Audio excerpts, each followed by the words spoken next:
Welcome. At my talk about continuous delivery, I'll be talking about automated canary analysis through the use of the tool called Spinnaker. But first, let me introduce myself. I'm Andreas. I'm from Belgium, a solution architect at Pivotal. I work in the application transformation practice for EMEA. And when I'm not at customers, I'm active in Pivotal's Spinnaker team, which is a collaboration between the Spring team and Cloud Foundry R&D or Pivotal R&D. And you can reach me on Twitter with my handle, Andreas. Also, after this conference, if you have any questions, let me know. All right, so we're going to be talking about continuous delivery. And when we talk about continuous delivery, the ultimate goal that we want to reach is to deploy software quickly and automatically. And we can't really do that if we're not able to push code without fear.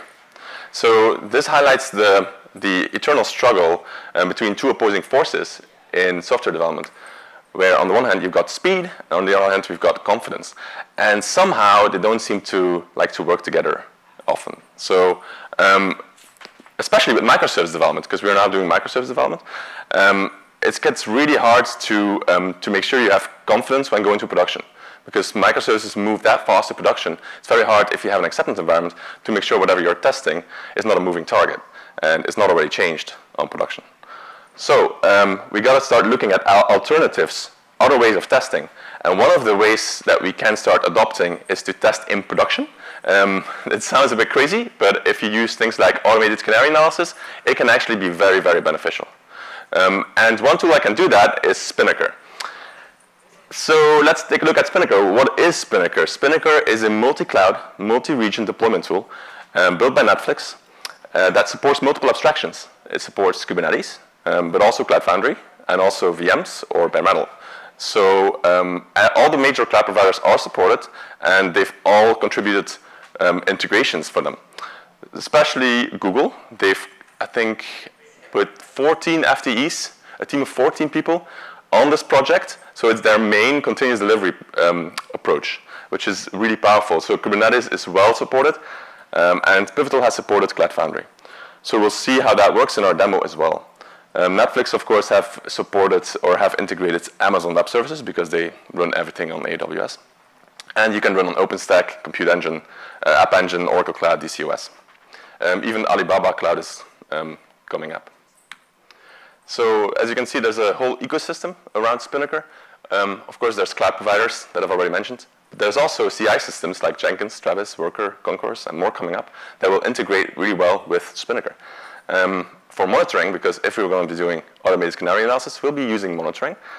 We can use Datadog, Prometheus, Signal FX, Stackdriver, Atlas, and there's many, many more coming up. The only important thing here is that it supports multidimensional time series. So whatever solution you want to integrate, if it has that, then it's fine. And in our demo, we'll be using Datadog. You can use, of course, notifications and artifact support. Artifacts are deliverables. Could be like binaries, things that you're going to deploy. And that could be a Docker image, could be coming from Google Cloud Storage, could be GitHub, an HTTP call, S3. We'll be using S3, Amazon, AWS S3 we'll be using for artifacts, and Artifactory. And our installation, so Spinnaker itself will be running on PKS, and we'll be using Cloud Foundry on two different foundations. So as you can see, there's many different clouds that we'll be combining here. Because that's kind of the nature of Spinnaker, that it works with all these different clouds under the same concepts, the same abstraction model, which is pretty powerful. One thing I shouldn't forget, there's CI systems there. So you might wonder, isn't this the same as Jenkins? Isn't this just another CI/CD tool? And actually, it's only CD. It doesn't try to do CI. It doesn't try to build your applications. Sure, it could bake a VM, like Amazon, like Netflix does that, but it kind of delegates the work to these CI systems that have a lot more integrations possible. So you don't have to do Java builds or anything like that in Spinnaker. And sure, you could ask, well, I could deploy to my cloud environments with Jenkins as well. Why would I need Spinnaker? Right? And the difference lies in state management. Jenkins doesn't contain any state of your applications and where they're deployed. It doesn't know that. It has to make calls and figure that out. But if you have multiple clouds, or just one, and on-premise perhaps, and you have multiple regions, multiple availability zones, multiple accounts, multiple environments, it gets really tricky, and especially if you have multiple versions live on production. Right? So things like rollbacks, sophisticated rollbacks, are dependent on which version is currently running and which version which version is actually correlated to which commit. And that gets really hard. Some systems do that by tagging in Git, but that only supports a certain flexibility. Especially if you have multiple versions running in production, that can get really tricky. So Spinnaker differentiates it here by having this inventory, where it keeps track of what's currently in production of your application. And it uses that information to drive pipelines in more sophisticated ways. If you're just doing a CF push, sure, you can do that in Jenkins. But if you want to go further and have more safety built into your pipelines when you're going to production, then this is crucial to have. So let's take a look when we go to the cloud, when we deploy, and we do many more deployments than just a simple CF push, what actually is important to have in a continuous delivery tool. And the first thing we'll realize when we do scale this out is that cloud deployments can become really complex. Especially if you work with Kubernetes, we'll know that this is actually not easy. And if you have multiple people in multiple different teams making multiple different changes to multiple different services, that gets tricky especially if it's across multiple different cloud providers, multiple different availability zones, regions, environments, accounts. That gets really, really complex, especially because these providers, they have different terminology, different concepts, different abstractions. You'll have to kind of match all that together in your pipelines.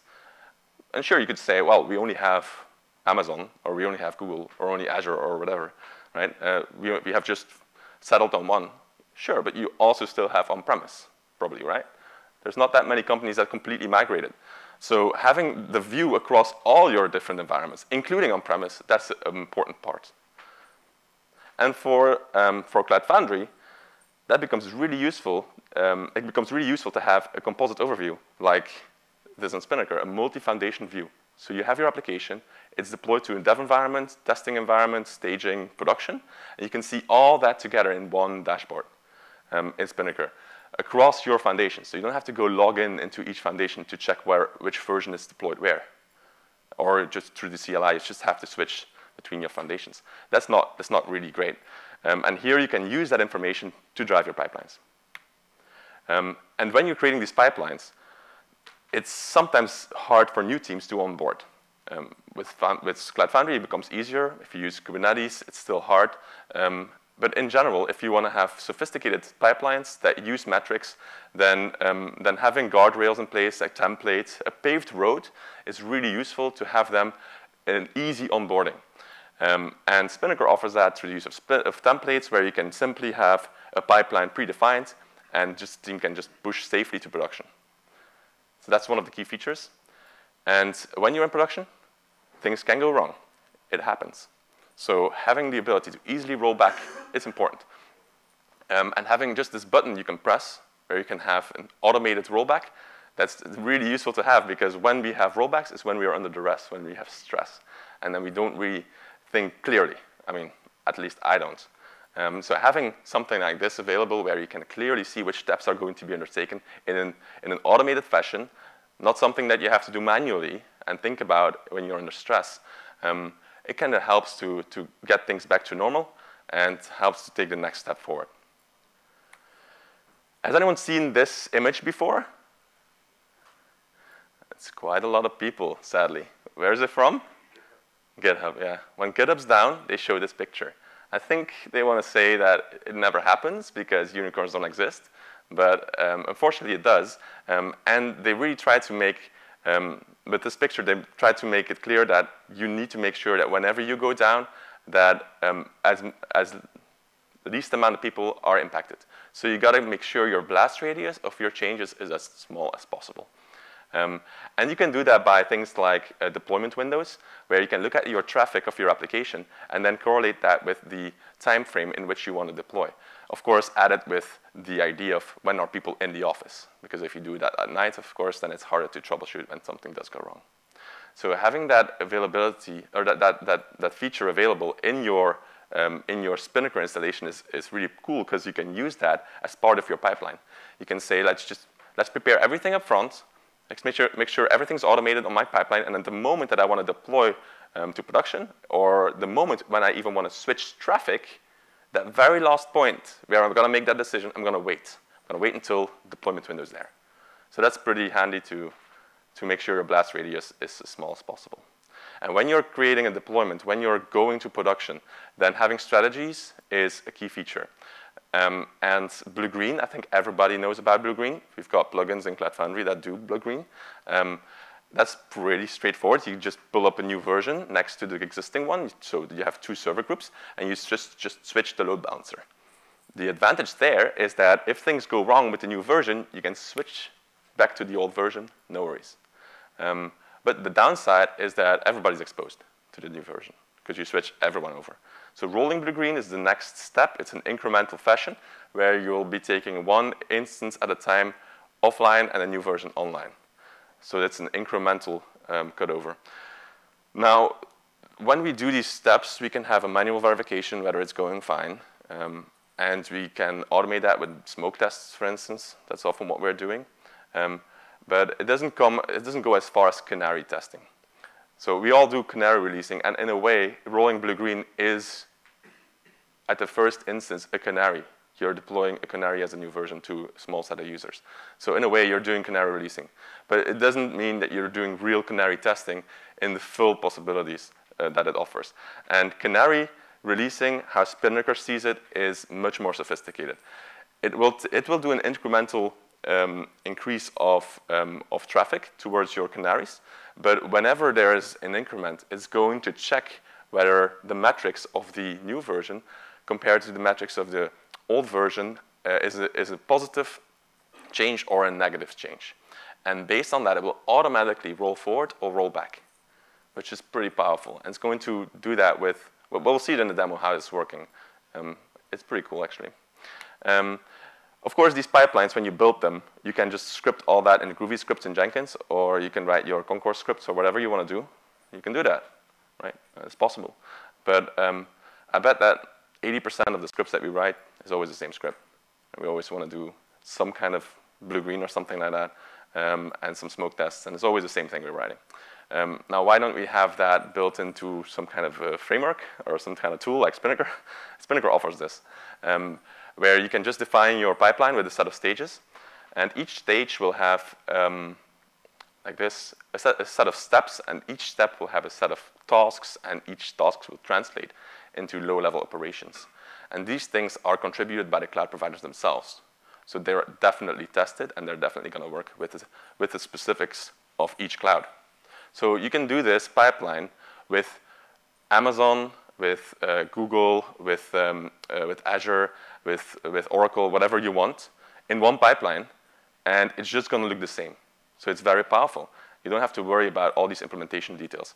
And you don't have to, test a trial and error, do a trial and error approach where you're just going to test it by running it. This is definitely baked into the system. It's an important thing to have. Now, we're going to be looking at Canary Birds. So who's a bird lover here?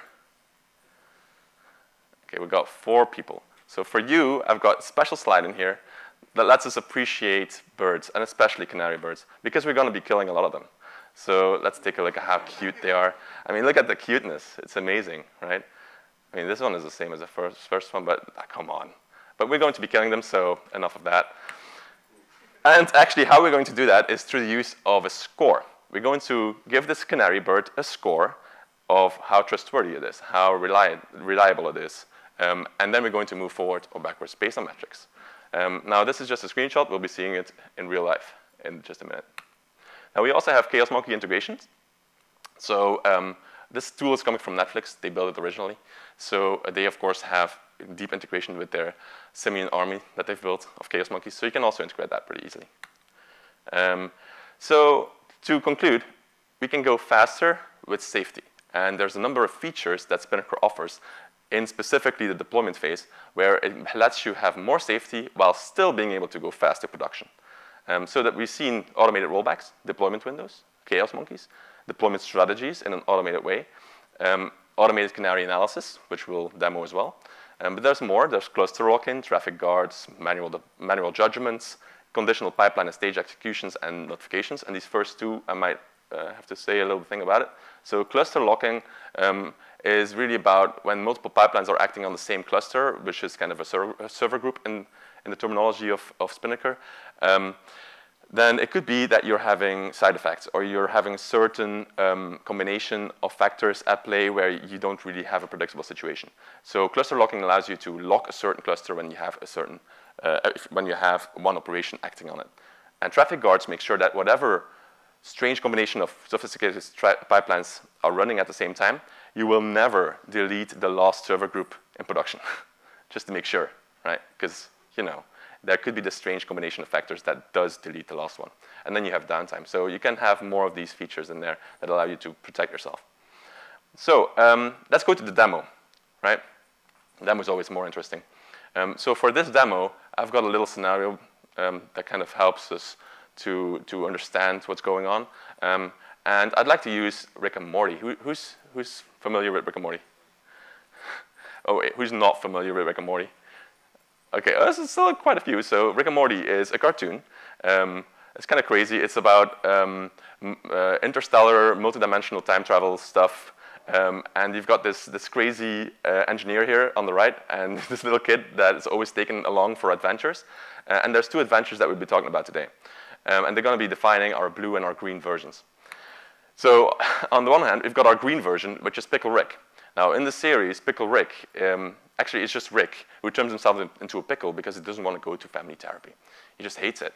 So, well, actually, because he's a pickle, he starts to roll, and he rolls into the sewer, and he has to start fighting rats and cockroaches, which is not great. But eventually, he comes out victorious. So that's amazing. He's very strong. He's predictable. He's a stable green version. So we want to keep that in production because he's on our side. Now, for our blue version, we've got the blue antagonist, which is Mr. Meeseeks. And he's a genie in a box who only exists to solve a task at hand. So he sounds great, because he'll help you out.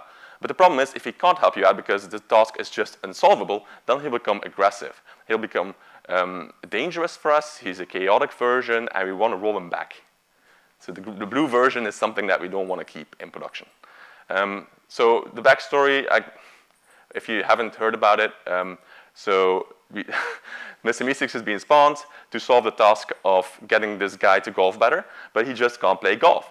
So he spawns another Meeseeks, the Meeseeks spawns another Meeseeks, and they spawn another Meeseeks to help him out. But you know, this guy just can't play golf, so it's pretty bad. So they start to get aggressive, start to take people hostage, and eventually we got to roll this back, right? It gets really bad. So let's take a look at our demo. You can surf to this specific endpoint. This is production. And you can take a look at what's currently on production. So you can also take like a QR code screenshot to see what's going on in production. I just really hope this is set up correctly, because sometimes I test this out, I forget to roll back, but normally it's fine. It's pretty simple. bit.do/cfsummit. All right. It's green? Yes. All right. The green version is currently, Pickle Rick is currently in production. Amazing. Let's go to, well, we all know it's now currently green. Great. So let's look at our application. What's actually driving this green page? Now, I've got a Spring Boot page, a Spring Boot site, or a Spring Boot web application. It's pretty simple. It has 5 classes, and only one of them is important. And that's a controller. So the idea is that it takes a call, and it then returns the view. Super simple. And the view that's currently being returned, is this visible in the back? Great. It's currently Pickle Rick, as you can see here. Right? Pickle Rick is the green one. Right? So that's great. And we've got some random sleep at the moment, which is between 0 and 100. And the chaos is 0. So that means it's from 0 to 100 that we're going to sleep, and then we're going to return. So if you refresh the page, you'll have between 0 and 100 milliseconds of sleep before you receive the page. You're not going to notice that, because it's not that much. But we're going to change that. We're going to introduce our second character, which is Mr. Meeseeks. So I'm going to change this application, of course, in GitHub, because that's what great developers do. meeseeks. There we go. And our meeseeks application is going to act a little bit more erratic. And the way we're going to simulate that is by increasing the time it takes to load the page by about 50. So our chaos will be 50. Now that's 50 milliseconds. Just remember that our initial pickle rig already slept for between 0 and 100 milliseconds. So it could be that if you look at the metrics that you think you're dealing with a meeseeks, but actually you might not. So just to make this a bit more unpredictable, but then we're going to be looking at trends, right? So that's going to be interesting. So now we're going to increase the trend to always add 50 milliseconds. So let's switch to meeseeks. Right, there we go. So I'm going to commit this. What's going to happen is it's going to be built by Travis here, which is for free, so I'm using that one. And it's going to build my application that will now be a meeseeks application. Once it's done that, it's going to trigger a pipeline in Spinnaker. So let's take a look at Spinnaker. First of all, we can go to infrastructure, where we'll see our application and how it's currently deployed in all our environments across all our different foundations. And here you can see, if I zoom in a bit, there we go, that we have a Sonoma foundation. That's the name of the PCF foundation that we have running, the Cloud Foundry foundation, and Sutter Creek. And Sutter Creek is used for dev, and Sonoma is used for prod. And in production, currently 4 instances are running on version 3. I have version 2 just there to roll back to, but I don't want to do that, because version 3 is acting great. It's our green version. On dev, we have version 22, and it's currently working. Right? It's currently green. I can go there. If I go to my load balancers, if I go here, which is Sutter Creek, and I go to this application, it's also green. So my development version at the moment is also green. Great. So now, if my build is actually working, it's triggered, it's now building, then it should deploy something to dev. Let's take a look at how that happens. So we have here delivery pipelines. So we can take a look at what my pipelines are. So I can configure the deploy to dev pipeline, which is going to act on Sutter Creek, our dev deployment environment. So let me take a look how that's defined.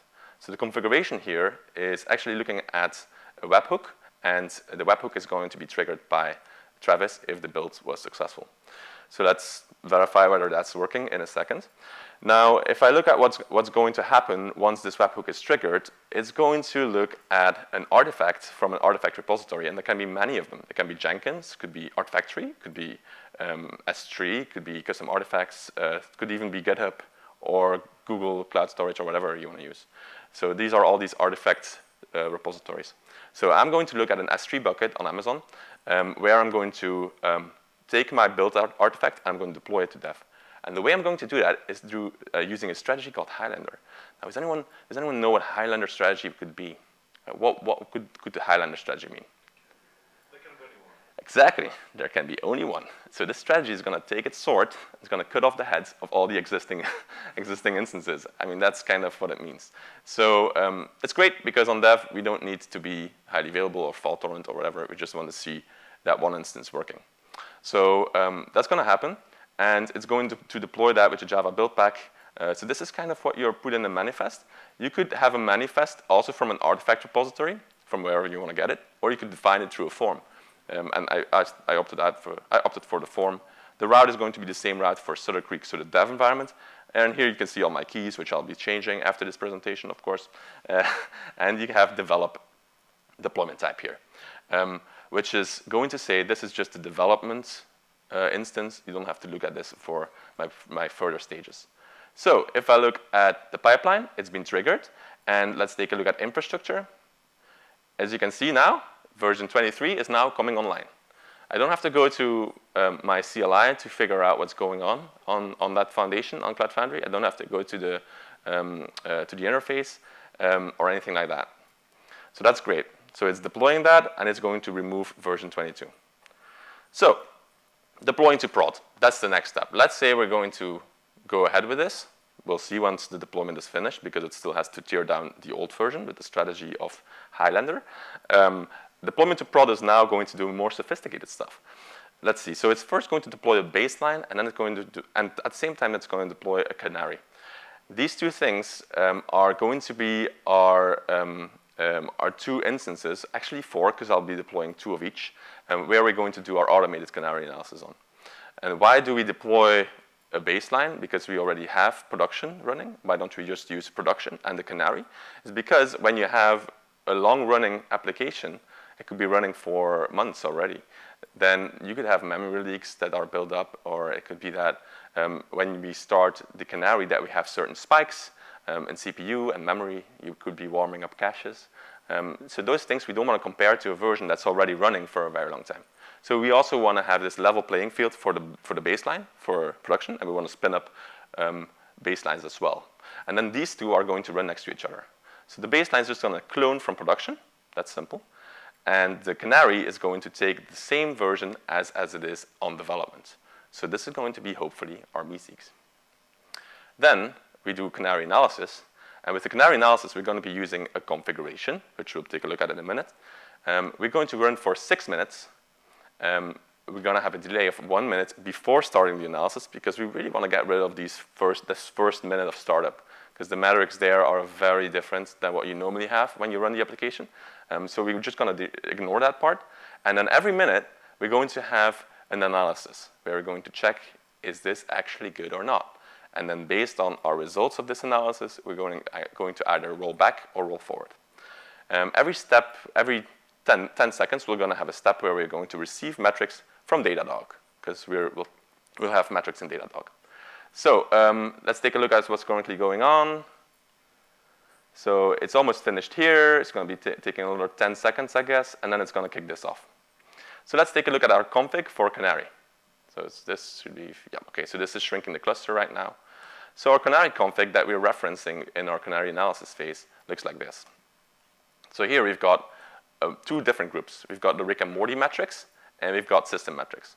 For Rick and Morty metrics, we've got the rendering time average and the rendering time maximum. And so this is going to look at how long it takes to render the page. And if the tool is successful, it should look at trending. Trending between metrics coming from the first version and coming from the second version, and compare these trends.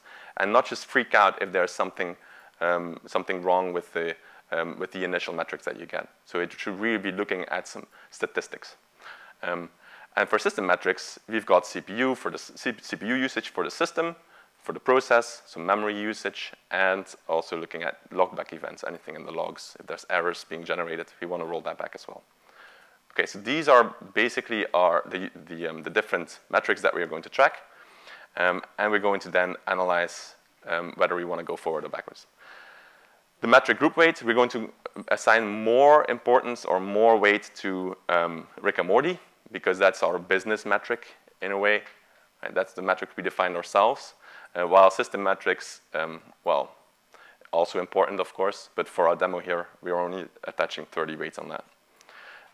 Right, so this is kind of triggered now. Yeah, great. So now baseline and Canary are being deployed.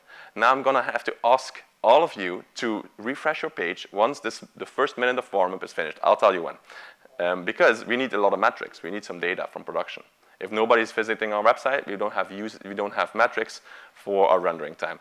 And to help all of you out, I'm going to be also generating some random loads so that we actually have a nice graph of nice metrics. Normally on production, you have some metrics. So here you can see already, if you refresh, you can sometimes see the meeseeks page and sometimes the pickle Rick page. So I'm also going to do that. I'm going to production. So production load balancer. And as you can see here on the production, we now have 4 instances of the production environment, 2 instances of Canary, and 2 instances of baseline. So if I go here, voila, then I now have the green version. Great, that was already there. But if I refresh enough, because of course it's 2 out of 8, then we will have Mr. Meeseeks. This is Mr. Meeseeks, right, the blue version. And this version should normally generate some bad load or some averagely higher rendering times. As you can see here, Datadog is receiving metrics from the applications. Awesome. So if I'm looking at my pipeline, okay, the deployment of the baseline is still ongoing. It should be finished right away. There we go. So now the Canary analysis kicked off, which is pretty cool. I'm going to have to make it a little bit smaller, because otherwise it's not really showing it nicely. So here you can see we have 6 minutes, so there's going to be six times an analysis. Now, of course, if the first analysis already shows that this application is not actually working at all, or these rendering times are clearly higher, then it's just going to abort, because we don't want to increase this the blast radius, remember? So this is happening. What is actually going on now is the warm-up wait. So we're 40 minutes into the first minute of warm-up wait, where we're just going to wait until this application is becoming healthy.